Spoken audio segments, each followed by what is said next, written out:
Sandra falou por vários nomes, a MCM passou agora Mulher Cristã em Missão, que representa muito bem o que nós temos que fazer, missão, andante, trabalhando, fazendo. A nossa obra é muito grande. E é muito bom quando a igreja compreende isso, igreja somos todos nós, quando nós compreendemos a missão de falar do amor de Deus, de falar do reino de Deus. A missão da União Feminina Missionária Batista do Brasil é formar discípulos de Cristo Jesus. Essa é o ID de Jesus para todos nós, não só para as mulheres, mas também para os homens. Formar discípulos, a visão, alcançar todas as mulheres batistas do Brasil e ser referencial em produção de educação cristã missionária. Nós temos que ensinar as pessoas o amor de Deus, ensinar de verdade. Como foi falado aqui na EBD, quantas coisas erradas têm sido ensinadas e quantas pessoas têm se perdido pelos ensinamentos errados. E nós glorificamos a Deus pela educação cristã que tem sido ensinada nas igrejas, não só pelas educadoras, mas pelos professores da EBD, pelos pastores, que têm compromisso de verdade com o reino e com a palavra de Deus. O nosso tema é primavera, vamos florescer. Eu acho que todas as mulheres gostam de flores. Eu, pelo menos, amo flores. Tão gostoso receber uma flor, é tão bonito. Poucas mulheres que eu conheço que não gostam de receber flores. Eu amo receber flores. Como é bonito ver um jardim bem plantado. Eu venho de uma cidade onde as flores são lindas. Eu sou petropolitana. E Petrópolis é a cidade dos lírios. É linda a cidade. São várias flores, até pelo clima ameno que a cidade tem, né? Muito foi destruído na última chuva do verão passado, mas já foram reconstruídos. E flor sempre perfuma, flor sempre alegra, e nós temos que ser essas flores no jardim do Senhor, flores de nossas casas. O Isaías, uma vez pregando uma mensagem, ele usou uma simbologia sobre as flores, que as flores são flores, não importa onde estejam. As mesmas flores que alegram uma festa de 15 anos, uma festa de casamento, são as mesmas flores que ali enfeitam um sepultamento. Elas não deixam de ser flores, e nem por isso deixam de alegrar o ambiente. Nós temos que ser flor onde nós estivermos, na nossa casa, no nosso trabalho, na nossa igreja, sejam em situações alegres ou tristes, somos colocadas pelo Senhor naqueles lugares, para alegrar o ambiente, para transformar aqueles lugares. O nosso tema, como foi lido, Isaías 58:11. Eu vou pedir à irmã que coloca para mim o tema, para nós lermos todos juntos. Vamos ler esse versículo? Isaías 58:11. Isso. Vamos ler todos juntos? E o Senhor te guiará continuamente e fartará a tua alma. Deixa eu ler junto com os irmãos dessa versão. E o Senhor te guiará continuamente, e fartará a tua alma em lugares áridos, e fortificará os teus ossos, e serás como um jardim regado, e como um manancial cujas águas nunca faltam. Vamos orar? Pai, eu quero te agradecer por mais uma vez estarmos aqui para falarmos das coisas concernentes ao teu reino. Te pedimos que teu Espírito Santo fale aos nossos corações. Não aquilo, Pai, que queremos, mas aquilo que o Senhor quer falar à tua igreja e a nós nesse momento. Fica conosco, Pai, é o que te pedimos. Em nome de Jesus. Amém. É interessante esse texto, e eu em casa estava falando para o Isaías que parece até uma pegadinha. Quando a gente lê um texto, a gente não pode ler simplesmente esse versículo. Nós temos que ler, no mínimo, 10 versículos antes e 10 versículos depois, para a gente entender o contexto. O pastor falou sobre isso aqui. Texto sem contexto é pretexto para heresia. E quando a gente lê esse texto, a gente diz, nossa, que bênção, que alegria. Mas quando a gente vai ler o contexto, a gente vê que essa palavra só vai vir depois de um concerto. A divisa permanente da nossa união feminina, posso todas as coisas naquele que me fortalece, estou certa? Posso todas as coisas naquele que me fortalece? Isso daí a gente vê nos carros, a gente vê nas ruas. Só que não é bem assim. Na Nova Tradução da Linguagem de hoje, diz assim, com a força que Cristo me dá, eu posso enfrentar qualquer situação. Aí mudou um pouquinho a história. Não é posso todas as coisas naquele que me fortalece. Paulo, quando citou esse texto, antes ele disse, eu posso passar fome, eu posso passar necessidade, eu posso passar várias coisas, tudo posso naquele que me fortalece. Então não é esse tema de prosperidade que as pessoas ensinam, de que é só maravilhas, não. Qualquer situações que nós passarmos, Nós podemos passar porque Cristo nos fortalece. Esse texto é mais ou menos assim. E a gente lê assim, e o Senhor te guiará continuamente, mas quando a gente vai ler os versículos anteriores, a gente vê que Jerusalém estava vindo de um cativeiro. E quando o autor Isaías fala sobre isso, ele começa a mostrar que existia dentro daquele povo uma religiosidade muito grande, mas nada de temor ao Senhor. Eles só tinham religiosidade, eles tinham costumes, como muitos de nós. Até de verdade, alguns perderam esse costume. Como nós falamos na última pregação, depois da pandemia, muitas coisas mudaram na igreja. E algumas pessoas perderam o hábito de vir às igrejas, e às vezes veio o culto online.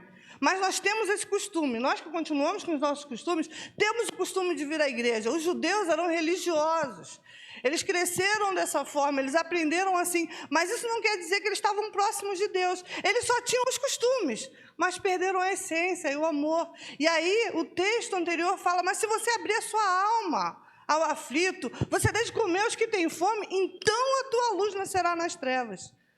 Então existem coisas que às vezes a gente lê e a gente não compreende. Esse texto é uma dessas coisas. Se você modificar a sua vida, se você olhar para o outro com um olhar de compaixão, se você entender realmente porque... Obrigada, minha irmã, eu vou me beijar. Se realmente você olhar para o outro com compaixão, então você vai ser modificado. Jesus Cristo, ele resumiu todos os mandamentos em 2. Amarás ao Senhor teu Deus sobre todas as coisas, de todo o teu coração, de toda a tua alma, de todo o teu entendimento, e ao teu próximo, como a ti mesmo. Se eu não olho para o meu próximo, como eu olho para mim, nada do que eu faço aqui vale a pena. Nós temos que entender que nós temos uma missão muito grande. E quando a gente fala em florescer, é uma coisa muito linda, mas a flor antecede o fruto. Nós florescemos para o fruto vir, nós atraímos para o fruto. E nós temos que frutificar. A Bíblia diz que aquele galho que não frutificar, ele vai ser cortado e vai ser jogado fora. E nós não queremos ser jogados fora. O nosso compromisso é com o Rei. Nós estávamos conversando há uns 3 meses atrás com um missionário, que hoje é pastor da PIB de Senador Camará, e ele estava falando assim, pastor Isaías, irmã Ângela, existem poucas pessoas que têm a disposição agora de se entregar para o reino de verdade. Ele usou uma outra expressão, que não convém falar aqui agora. Mas existem poucas pessoas hoje em dia que se entregam. As nossas igrejas têm sofrido por falta de entrega, porque a gente pensa muito na nossa casa, na nossa vida, nas nossas coisas. Eu tenho dificuldade com isso, porque eu sempre me entreguei muito para as coisas. Tanto que nós largamos tudo aqui, ficamos 4 anos em Minas e voltamos agora. Mas assim, se eu tiver de largar uma coisa, eu posso amar muito, eu posso gostar muito de uma coisa material, mas eu vou largar aquilo. Se for para o reino de Deus, eu não vou conseguir me apegar àquilo. Graças a Deus por isso. E às vezes eu penso que todo mundo é assim. E nem todos são assim, mas temos que ser. O amor de Deus, ele tem que vir acima de qualquer coisa em nossa vida. E aqui, o texto que nós falamos, quando realmente a gente se entrega para Deus e reconhece o que Ele tem para as nossas vidas como mulheres, como homens, como jovens, como crianças de Deus, nós vamos entender que logo no primeira parte do versículo, Ele te guiará continuamente. Quantas pessoas estão perdidas hoje? Quantas pessoas têm perdido os seus caminhos, entrando por caminhos que não devem? Jesus é o nosso caminho, Ele é a nossa verdade e a nossa vida. Ele nos prometeu que sempre estaria conosco. No Salmo 23, na parte 2b, ele diz, guiará mansamente as águas tranquilas. Nós somos colocados na Bíblia como ovelhas, e a ovelha precisa de ser guiada. Eu li um livro certa vez dizendo que a ovelha ela enxerga pouco, e ela pode morrer de sede próxima à água. E ela precisa de ser guiada, o pastor precisa de guiar ela até a água. Nós temos o nosso guia, Jesus Cristo. E Ele tem nos guiando, mas para isso é necessário que nós aceitemos, que nós nos entreguemos a esse amor de Jesus Cristo por nós. Durante a caminhada no deserto, Ele guiou o povo. Como é bonito estudar as histórias do Antigo Testamento. Eu amo o Antigo Testamento. Lá em casa eu amo o Antigo Testamento, Isaías ama o Novo Testamento. Então ele aprende muitas coisas do Velho Testamento comigo e eu aprendo muitas coisas do Novo Testamento com ele. Porque a gente acaba lendo mais aquilo que a gente gosta. E essa interação é muito gostosa. E eu amo ler aquela parte de Israel no deserto. Como eles erraram? Exatamente como nós. Quantas vezes nós caímos? Estamos tão firmes e, de repente, a gente faz uma bobagem. Olha, meu Deus, nem acredito que eu fiz isso. E a gente cai, e a gente se levanta, e olha para Cristo, e Ele nos reergue. E a Bíblia diz que Deus cuidava do povo com tanto carinho no meio daquele deserto, e eu não sabia disso, mas dizem que o deserto, de dia, chega a 50 graus, nada que a gente não conheça, né? A gente está quase chegando a isso aqui no Rio de Janeiro. Então, o deserto deve estar chegando aos 70, né? Se nós estamos chegando aos 50 aqui. Então, dizem que o deserto é muito quente durante o dia e muito frio à noite. Dizem que a temperatura cai muito à noite. E eu não sabia disso. Para mim era quente como o Rio, dia e noite. E durante o dia, a Bíblia diz que uma nuvem guiava o povo, amenizando, dando sombra, refrescando o povo. Aquele povo que reclamava, que murmurava, e aquela nuvem mantinha um cuidado, cuidando daquele povo.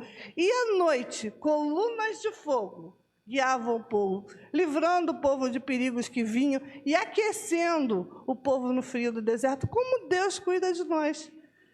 Eu costumo agradecer a Deus pelos livramentos que eu não vejo. E eu prefiro nem ver.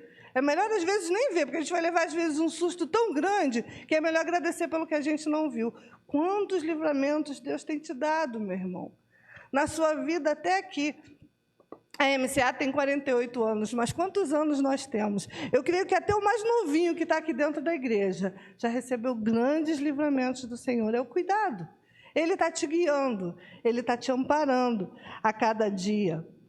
Salmo 32, versículo 8, diz: instruir-te-ei e ensinar-te-ei o caminho que deves seguir, guiar-te-ei com os meus olhos. Deus está te guiando, Deus está cuidando de você. Uma coisa que eu sempre costumo fazer quando eu leio a Bíblia é entender que tudo que está aqui é para a minha vida. E tudo que está aqui tem que ser exemplo porque eu vivo hoje. Então, todas as palavras, todos os livros, tudo que eu leio, eu tenho que entender que é um exemplo para mim. E cada um de nós temos que entender assim.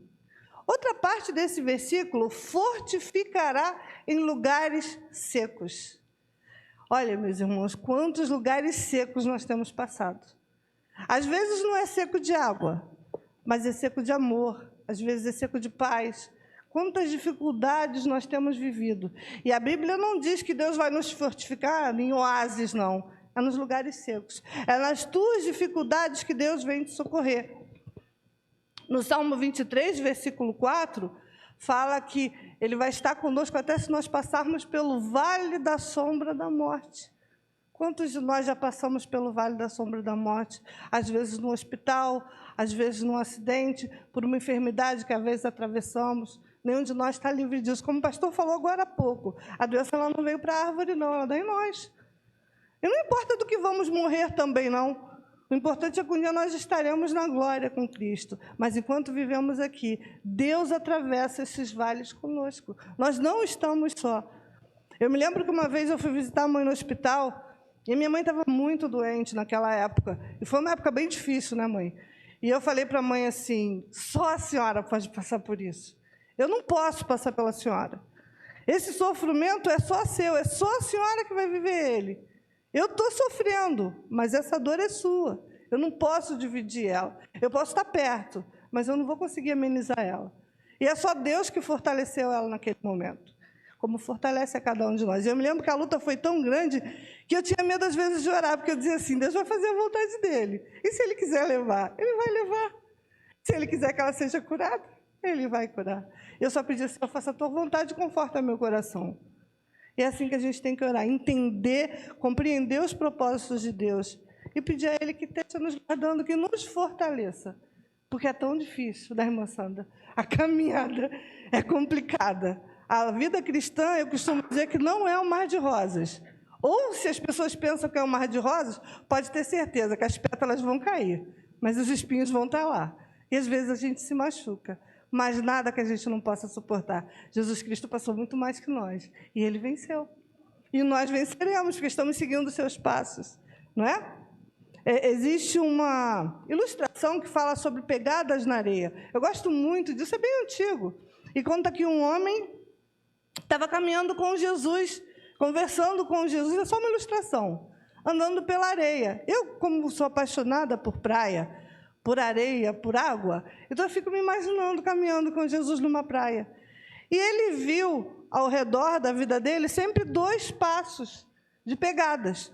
Só que ele começou a perceber que nas horas mais difíceis da vida dele só tinha 1 par de pegadas. E ele olha para Jesus e diz assim: Senhor, o Senhor me abandonou? E Jesus fala para ele: não. Aonde você vê 1 par de pegadas foi onde eu te carreguei no colo. Meu irmão, pode ter certeza.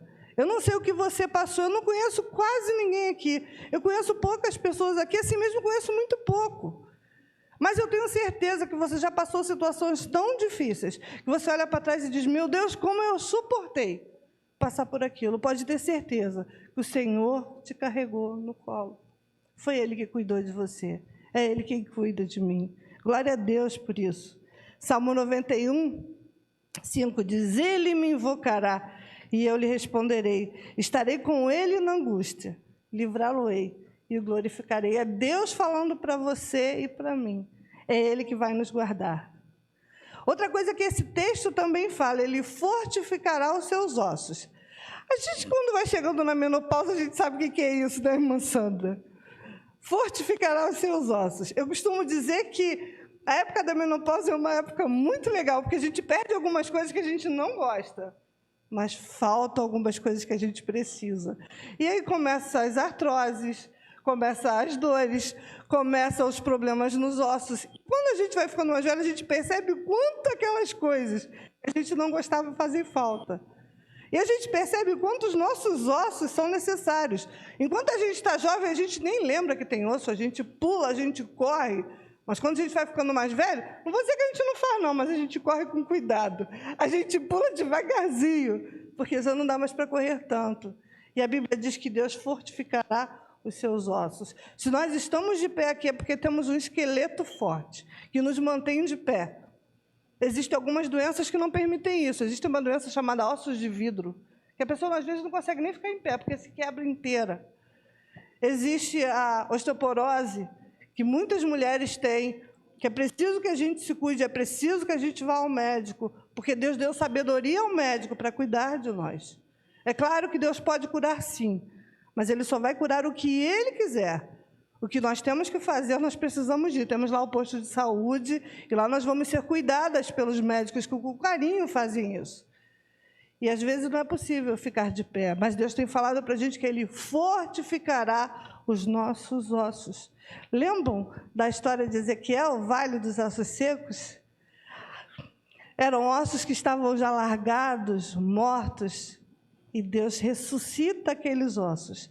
Faz criar carne, tendões, pele, e um grande exército se levanta. Eu não sei como está a tua vida, meu irmão. Talvez você esteja se sentindo como no Vale dos Ossos Mortos. Estamos chegando no final de 2023. É uma época que a gente, sem querer, a gente começa a pensar em tudo que a gente tem que fazer e tudo que a gente fez. Sem querer, a gente pensa em tudo que a gente pensou no início do ano. Poxa, tanto que eu queria fazer aquilo e eu não fiz.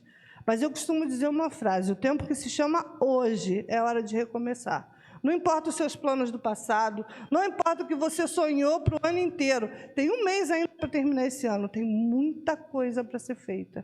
E se tivesse 1 hora para terminar o ano, não importa. Veio o ano inteirinho aí, o ano que vem. Uma folha em branco que Deus está te dando para recomeçar a tua vida com Ele. Não importando do seu marido, não importando do seu filho, não importando de nada. É você e Ele, é um compromisso seu e do Senhor. E é importante você ter isso. Provérbios 17, 22 diz: o coração alegre serve de bom remédio, mas o espírito abatido virá a secar os ossos. Uma coisa muito importante que a vida do crente não pode perder é a alegria. A Bíblia diz que a alegria do Senhor, a nossa força é. Quando o nosso espírito está abatido, o nosso corpo físico não suporta. Às vezes eu até falo isso com a mãe lá em casa. A gente tem que estar alegre, a gente tem que buscar se alegrar, Porque se a gente se entristecer, a doença entra. Porque o nosso corpo não consegue se defender, a nossa imunidade cai. E quando a Bíblia fala que a alegria do Senhor é a nossa força, não é só força espiritual não, meu irmão, é força física. Então, busque a alegria do Senhor mesmo no sofrimento, como Cassiane canta, né? Mesmo chorando, eu vou estar cantando, eu vou estar louvando. Busque ao Senhor, busque a Ele, busque sempre a presença dEle e tente se alegrar.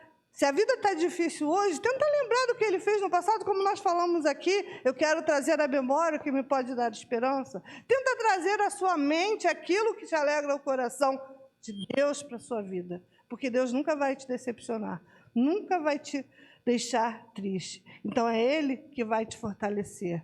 A Bíblia diz aqui nesse texto também que vamos ser um jardim regado.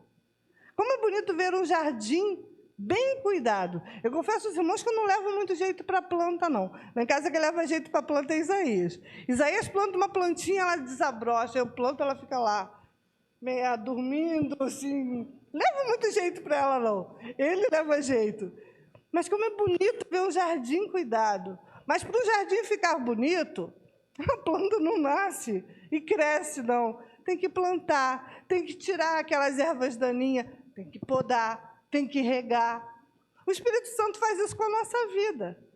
Nós somos colocados como plantas, como oliveiras na casa do Senhor, também somos colocados como um vaso, que quando não está bom o olheiro quebra e faz de novo. Então, a nossa vida cristã tem algumas coisas dolorosas que vamos viver, porque aquilo que não estiver bom na nossa vida, Deus vai tirar. E esses pecadinhos de estimação que a gente vai deixando levar durante a nossa vida, tem que ser tirados, porque senão eles vão nos atrapalhar a florescer. Vão ser ervas daninhas que vão nos atrapalhar nessa vida. Então, meus irmãos, temos que largar tudo aquilo que nos impede de chegar na presença de Deus. Temos que olhar sempre para a nossa vida e tirar aquilo que não está agradando ao Senhor. Conhecer, está aqui, está na palavra. É só ler a palavra que nós vamos entender o que Deus não quer que façamos. Então, é buscar a palavra de Deus e ser esse jardim regado, bem cuidado, permitindo que Deus cuide de nós. Porque precisamos permitir. O diabo, ele invade, Deus não. Deus só faz aquilo que permite. Ele diz que aquele que convidar, ele vai entrar e vai cear com ele. É assim que Deus faz conosco. A última parte, manancial. E esse texto, quando fala em manancial, só vem um texto da Bíblia na minha mente.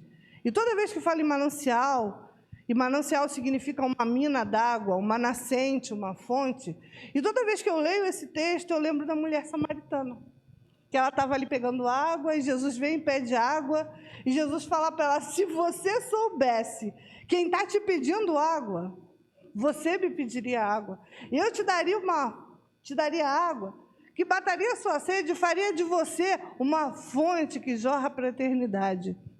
Irmãos, quando a gente vem a Cristo, a gente vem destruído. Muitos de nós não temos, às vezes, a consciência da nossa decisão. Por que eu estou falando isso? Existem irmãos que nasceram e foram criados na igreja, mas existe um ponto de decisão na sua vida, onde você recebe a Cristo. Às vezes isso acontece pequeno, eu me converti com 8 anos. Às vezes isso acontece com menos idade, às vezes com mais idade. Só fui batizada aos 13. Mas aquele momento ali, você entende que você recebeu a Cristo. E não importa a idade que você tenha, e como a gente estava falando, hoje as crianças estão avançando muito rápido. Infelizmente, estão perdendo um pouco a infância. E essa necessidade de falar a Cristo aos nossos pequenos está sendo cada vez mais forte, porque eles estão se perdendo muito cedo. E a gente tem essa necessidade de falar cada vez mais rápido para eles. E quando a gente recebe a Cristo, não importa a idade, a gente vai perceber que muitas coisas são mudadas na nossa vida e tem que mudar. E aí a gente chega a Cristo com o coração quebrado. E foi tão engraçado quando eu recebi a Cristo, eu me lembro que foi pastor Harold Renfron, ele é um missionário da Junta de Missões que pregava em Petrópolis. E quando esse pastor pregou, eu me lembro que eu fui à frente. Naquela semana que eu recebi a Cristo, eu me lembro que eu fiz uma malcriação à mãe, eu não me lembro o que foi, mas eu fiz uma malcriação e eu fiquei com o coração doendo, porque a mãe ficou triste, eu fiquei triste, e eu fiquei com o coração doendo. E quando o pastor pregou, eu pensei assim, Jesus não me quer mais, eu vou lá na frente de novo. E eu fui lá na frente outra vez. Garanto que ninguém entendeu, mas eu entendi. Eu já tinha recebido a Cristo, mas foi um momento ali, como se eu pedisse perdão a Deus pelas besteiras que eu tinha feito naquela semana. Eu já tinha compreendido quem era Jesus na minha vida. Jesus, ele pega, ele nos conserta, ele tira aquilo que está nos destruindo. Só que quando nós somos reabilitados para servir a Cristo, ele não manda a gente ficar sentado. Como o pastor falou, é gostoso sentar aqui, está fresquinho, lá fora está tão quente, é bom. A reunião na igreja é um momento gostoso, onde a gente encontra amigos e pessoas queridas. Mas não foi para isso que ele nos chamou, não. Ele nos chamou para pregar, e aí ele diz, você veio, eu cuidei de você, agora ide. Ide por todo mundo e pregai o evangelho e ensinai o meu evangelho. Aí você diz assim, ai, irmã Ângela, mas você é educadora, eu não importa, ele não falou para mim, ele falou para todos. E todos nós temos algo para ensinar. Quando a gente conhece a Cristo, a gente já tem o amor de Deus no nosso coração. E aonde a gente for, a gente tem que falar desse amor. Essa é a mensagem da MCA. Essa tem que ser a mensagem das nossas vidas. Pregar o Evangelho, ensinar Jesus Cristo. E João 4,14 fala disso. Mas aquele que beber da água que eu lhe der, nunca terá sede.